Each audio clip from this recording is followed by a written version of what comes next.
Did I tell you about the RV when Hannah and the kids literally just like took 2 feet in the air? No, were you driving? I didn't tell you that? No. Okay, so this is funny. So we went on an RV road trip, and this is the second night. No, first night, first full night as a family in there. We finished up a light show. We're driving downtown Louisville. It's 9 o'clock because we finished this Christmas light show, and we're driving to our place where we're going to stay. And I'm going about 75 miles per hour on the highway, where you're exiting downtown and you're about to hit the bridge. You know, like there's the connector, like the connection pieces that have to connect the bridge to the to the road. The kids and Hannah are in the back in this big 30-foot RV watching a show because everyone's tired. It's 9 o'clock. And so they're all laying on like this queen bed, and I'm driving this big old machine, and I'm trying to keep up with traffic, and I hit this like connection piece on the highway going like 75 miles per hour because I the speed limit, and I hit it in the front and feel like a literal, like you hit a wave, and like I felt the whole machine or whole vehicle go up, and I was like, oh, they had to have felt that in the back. Not even 10 seconds later, Andy June comes sprinting up the RV. Dad, we just were in midair. And Hannah's like, we were 2 feet in the air. Literally, they were like a tube on a wave, just like super high. I was like, oh my gosh. That was like the eye-opening experience of like, I gotta make sure like we don't ever do that again. Drive a little more cautious. Yeah, drive a little bit more slower and cautious because you're like, now you're not buckled in the whole time. No, and in the driver's seat, it's fine. Like it's just a F450, which is a big engine. But in the back, when you're in the back of that RV, you feel like you're going 150 miles per hour.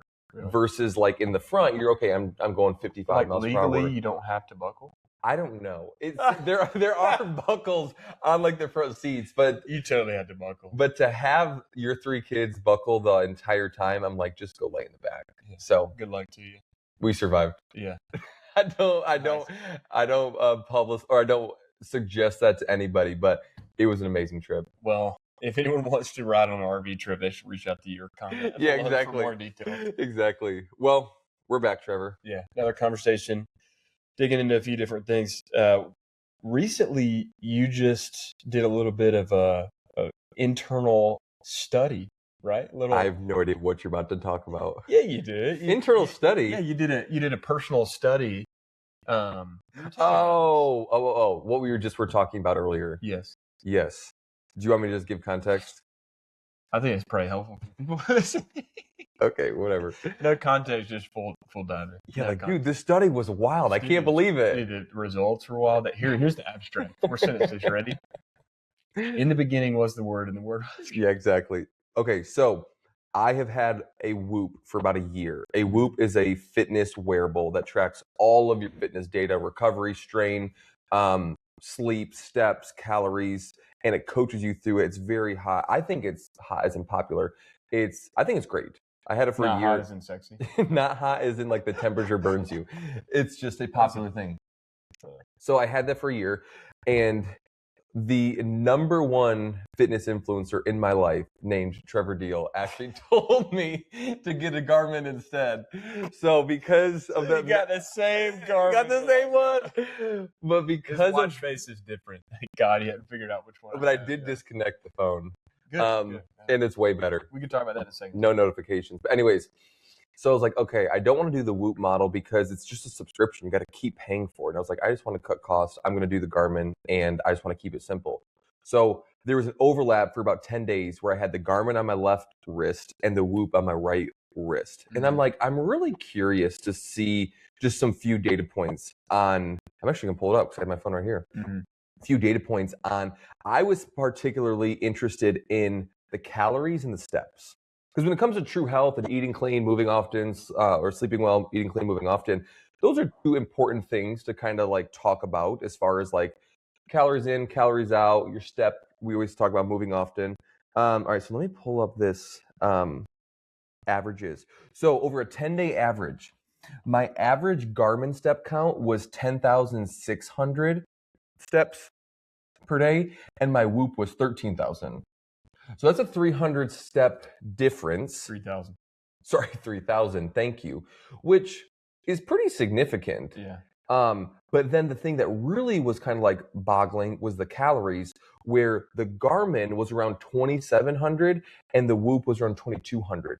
That is a 400 to 500 calorie difference. Yeah. For example, when I was looking at the calories on January 6th, the Garmin said I burned over 2,700 calories and the Whoop said I burned 2,100 calories. And that's a 600 or 500 to 600 calorie difference if you're looking at one fitness wearable versus the other fitness wearable. And that's where I was like, so which one did you go I just took the average and went right down the middle. Yeah. No, actually, I don't really go off of any of them. Yeah. Because they're not the end all be all. It's like, okay, I'm going to like have this information just to think about and be aware of it.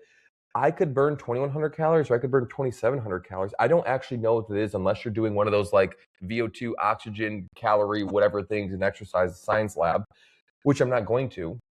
So You haven't done that yet? I actually just finished. That's my Christmas present. So I think that's just an interesting thing to talk about because wearables are so popular and people put so much focus and emphasis on those numbers as if they're 100% accurate. Well, they're putting emphasis on the data. You know, I think the deeper layer beneath that is the idea of control and having some sort of control or agency of your health. And I think the wearables are great. Like obviously I've used this Garmin. I had a Garmin and then got this one 2 Christmases ago, not this past Christmas before last. And it's been great. It's the most basic one. I use it to track steps and like log workouts and stuff and just get a pulse on some of the data on there. But I think this is a really good thing to talk about because it's it's early in 2026. Whenever you're listening, health honestly right now is probably at like a peak of interest, specifically like living a healthier life in multiple areas is growing in interest in the world, I'd say globally right now. And the integration of artificial intelligence into wearables or data is really starting to pick up. And so, when you're doing that analysis, it's interesting. Most people look at calories or they look at steps, probably primarily calories, because they're trying to figure out how much they can eat and what they actually burn. And I liken it to like a machine. Like if you were to go jog on a machine for like a treadmill for 30 minutes, it's going to tell you burn X number of calories. But like that's just such a all it is a mathematical equation of like if this belt or fan goes X amount of time at 7.0 speed for 30 but it takes minutes. the average 150-pound male. It's not like a 6'4", 230 individual. So it's not contextualized or personalized. Yeah. So the question here is, as a truly healthy person, how do we navigate these things? Should we totally adopt the wearable or should we totally ignore the wearable? We're obviously of the belief that we shouldn't ignore the wearable because we both have one on. You just did a 10-day little interpersonal study. But I think it's good to talk about like where does the wearable come into play when it comes to health as we're pursuing true health, and what kind of guardrails or flags should we have up around the watch? I think the first one that comes to mind is the first kind of theme that let's just parse out a little bit is the wearable is a tool, not truth. Yeah. A tool, not truth. It being that it gives us an awareness into different data points that can be valuable, certainly, for our health. Let's just be honest. This is really only related to the physical health. Yeah. But if we're tying it even further, it's like, well, if the battery is pretty low, if I don't feel good, I'm probably mentally, emotionally pretty zapped too, maybe my soul. Anyways, primarily though, this is focused on the physical health, but it's a tool. It's building awareness. I think that's kind of the main value that I find in my Garmin is it builds awareness. I look down, I see this number, it says 5,300 steps. We're midway through the day. It's I wonder what I'm at. Okay, that's great. Wait, what are you at? 5,300. I'm at 5,245. Yeah, I'm literally at 5,353. You got me by 100 calories. 100 steps. It's not a competition. And assuming that this is exactly right. Sure. It could be up good, but that's not my truth. I'm actually winning. It's not your truth. Oh no, that's a different conversation. But it's just awareness. It's like I'm not overwhelmed. It's like, oh my gosh, I need more steps. But it's like, I know I want to move more today. I've been working and doing some of these things, and I still want to move throughout the day. This is just awareness. Oh, it's kind of like a mental switch. Oh, all right, let's get a little more movement today. Where's that realistically fit into the day? So building awareness and it being a tool to enhance your ability to steward your health well, rather than absolute truth and something that you get obsessive over. And I know that from firsthand experience. Any thoughts on that one? I like the tool, not truth. That's a really good perspective. I think one way to look at it is similar to how we can healthily view emotion, tying it now into like our emotional health, is emotions are God designed. So we're not to like suppress or not feel emotion. So they're to inform us, but not control us. Like if we're just run rampant by our emotions and we have no sense of self-control over how we're feeling, then read Proverbs, that's a fool, right? But we don't want to completely suppress or numb our emotions, because God gave us those to enjoy life and feel the ups and downs of how he's created this world. So it's the skill or the developing the muscle of, okay, I want to be aware of what emotion I'm feeling right now, but not let that totally control the narrative. Then also replacing lies with truth when a negative emotion comes in. So I liken that to the wearable of like, okay, I'm going to let this inform, but not control. I'm going to, like you said, the awareness, thinking of, okay, oh, wow, like I've been working on a project on my computer. I'm only at 3,000 steps. Like I should probably be more active. But whether I go on a 20, 30 or 40-minute walk, I'm not going to let that be like, I got to get X amount in and be, at the cost of everything else, or be legalistic about it, or be kind of like when you're tracking your food or macros, when it's like, I have 10 more grams. I need to eat like an 18th of a protein bar to make sure I'm hitting my numbers. I'm like, okay, for what purpose? Like we're so hyper focused on one area that we're neglecting the others. So I think that's just an analogy that I look at. Yeah, and this is a good point to talk about this too. Our health is not even our own. Yeah. We're pursuing true health, which is health in the context of following Jesus, right? If we're pursuing him, then we're pursuing a truly healthy life. If we're thinking about our health in salvation, our bodies are no longer our own, right? We're bought with a price. Our bodies are now a temple of the Holy Spirit. Health is a submission. Did you say tip of the Holy Spirit? Temple. I heard there were a tip of the Holy Spirit, and I'm like, spear, baby. I haven't heard of that before. Yeah, we're leading with the Spirit. Jesus is King. He's anyways. But temple of the Holy Spirit. I can enunciate my words. It's that South Georgia in me, man. He just mumbled. You got that dog in him. Thanks. For context, Trevor says that all the time, and now I just say it because Trevor says it. I really probably say it like once. Because he's the biggest influencer in my life, and I just want to be like him. Back to the conversation. We're now stewarding our health, but actually, what that means is like we're not called to obsess over our health, but submit our health.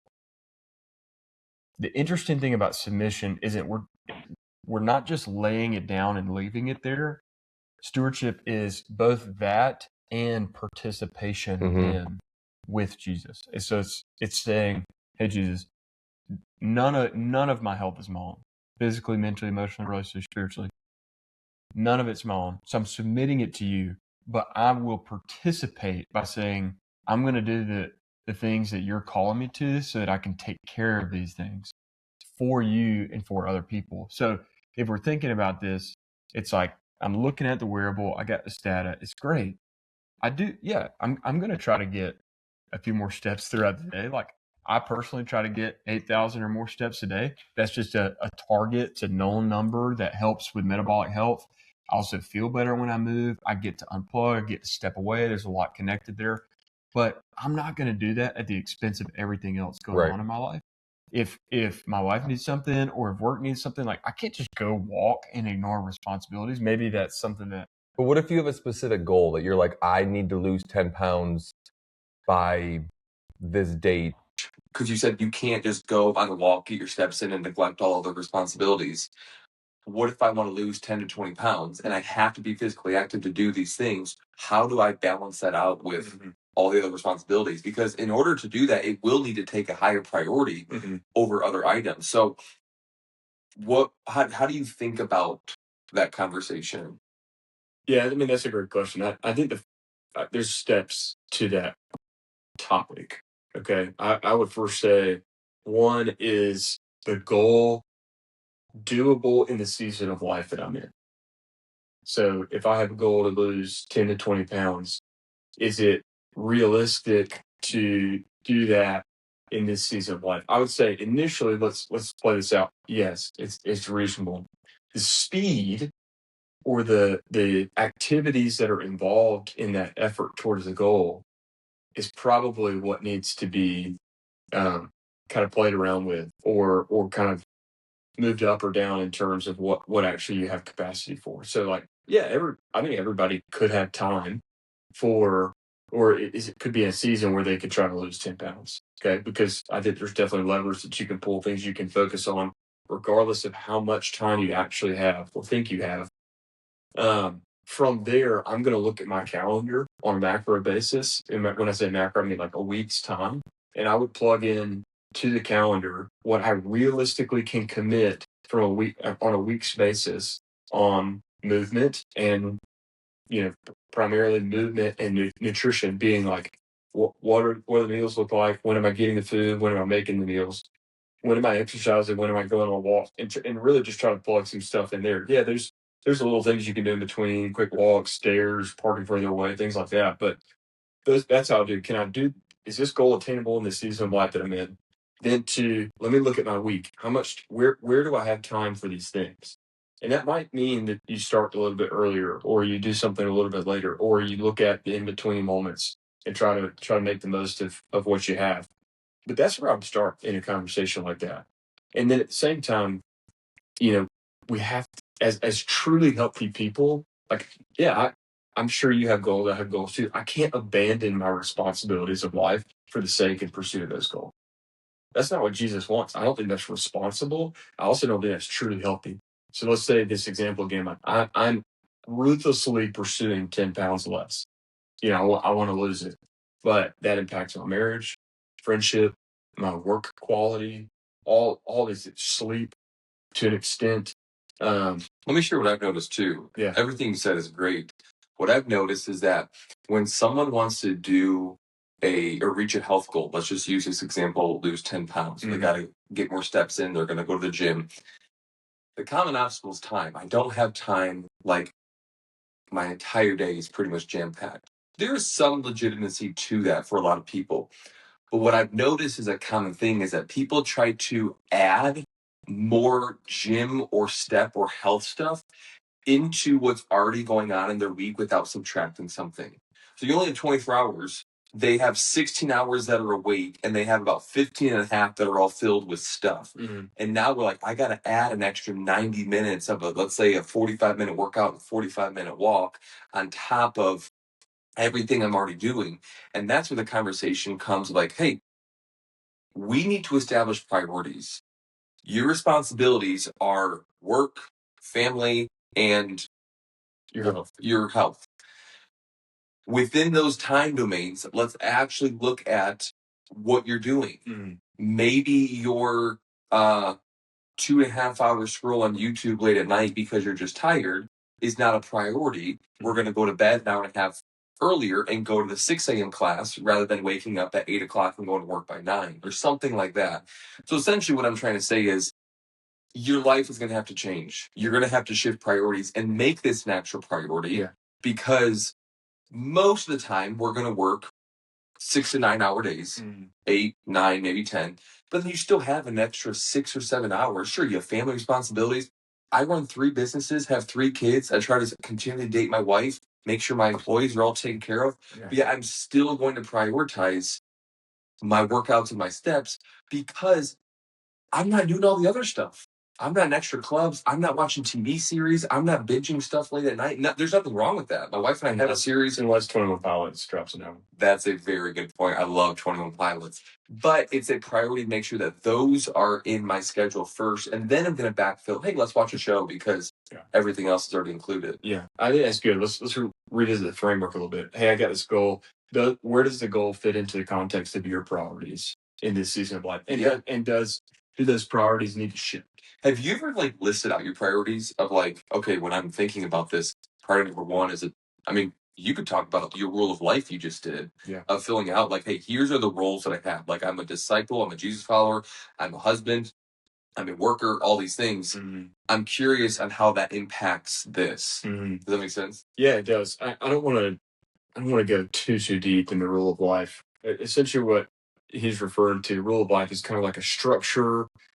Another analogy is a trellis. A trellis is a structure that holds up something or supports it. So if you imagine like vines or grapevines that are growing, a trellis supports the growth of those grapevines up and off the ground, so they grow in a healthier way and actually produce and bear more fruit.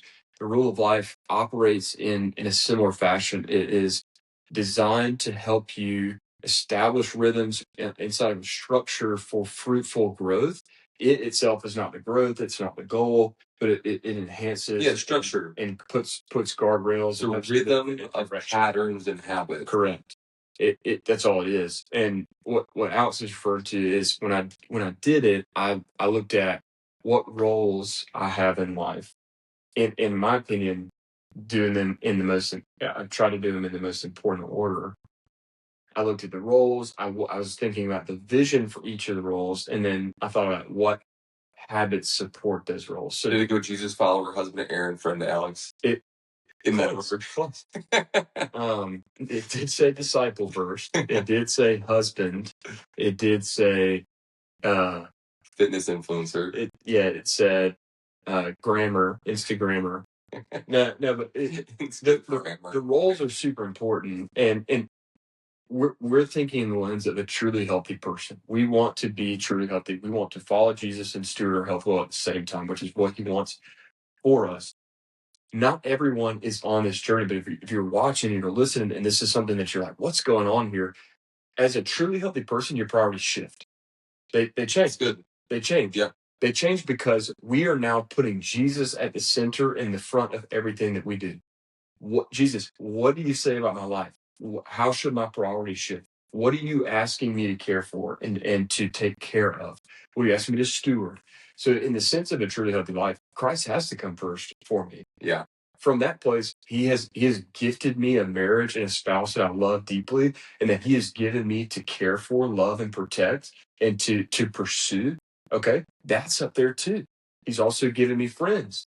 Add that in there. He's also given me work. Add that in there. He's also given me a body. Add that in there. Long story short is when we're pursuing a truly healthy life, your priorities change. Our priorities will change. And that's okay. You have to figure that out. And it doesn't mean that health goes to the front, actually, at all. It means that your faith in Jesus goes to the front, which is a part of your health. But the physical health in the body does not take the place of Jesus, which is the opposite of what culture says. Culture says the body is the priority. I'm the priority, what I want and what I need. How do I look? How do I care for myself? So I'm just sharing context on like how we aim to think about true health, because your priorities will shift. The goal comes back, if we're kind of tying this and buttoning everything back together, is we're going to look at the priorities and we're going to look at the goal and the context of the priorities and say, okay, well, hey, this is a priority of mine, or it's not. If it's not, how can I adjust my priorities? Like you were saying, where am I spending energy that doesn't align with my priorities, and how can I start to shift that? What's one thing I can do to shift that away from, well, hey, get home and I do watch about an hour of a show. Well, what if I spent half of that time going on a walk, half of that time doing a short workout at home, half of that time making food for tomorrow? So your priorities have to shift in order for you to pursue a goal. And then, you have to look at your week or even your day, if you wanted to go even a little smaller, and say like, hey, where would this fit in if I'm starting to shift and realign my priorities as I want to pursue a truly healthy life? Okay.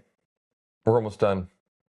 I'm going to ask a few questions, and you have to be concise and say the first thing that comes to your mind. Dude, I can be so concise. It's a growth theory for both of us. What's one small thing that's been bringing you joy lately? I can't say the real answer. I said a small thing that's been bringing you joy lately. Small thing that's been bringing me joy lately is our vlog workouts. It's been a lot of fun. Dude, it's been bringing me a bunch of joy too. You stole my answer. What is your go-to Chick-fil-A order? We don't really frequent Chick-fil-A that much, but if I'm Dude, going to Chick-fil-A we love to Chick-fil-A. order, I'm getting 2 grilled chicken sandwiches and a large fry. Just Yep. interesting. Yep. Mine goes back and forth. Mine's either a spicy deluxe meal with a milkshake. I'm just like, I'm going all in.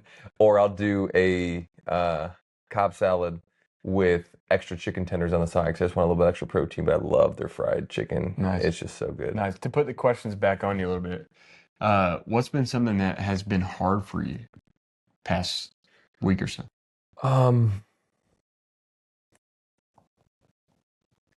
Concise.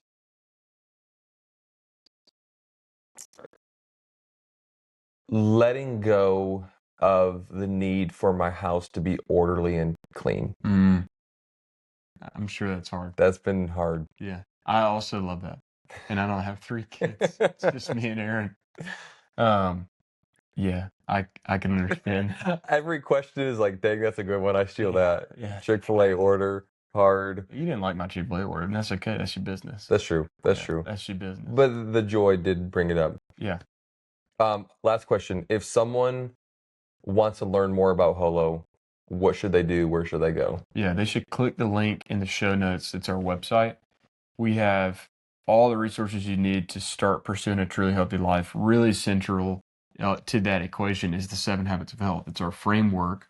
It's the habits that truly healthy people do on a consistent basis. You know, they aim to do it every single day. And so you go to the website, you can learn more about the 7 habits of health. You actually take an assessment and find out what areas you're strong in, what areas God may be inviting you to strengthen and grow in, and you can start to pursue those because we literally lay it out like where you could start baseline practice, get it going. So check out that link in the show notes. And if you're a church leader that wants to talk about this within your community, your church, we have done large group, church-wide seminars. We've done small groups. We've done podcasts with pastors. It's been really fun to just kind of integrate the conversation of becoming physically healthy for the kingdom, stewarding our body well because it's not our own. Because there's obviously a very big spiritual just tie into all of this. So reach out, use that link, and we'll see you next time. See you.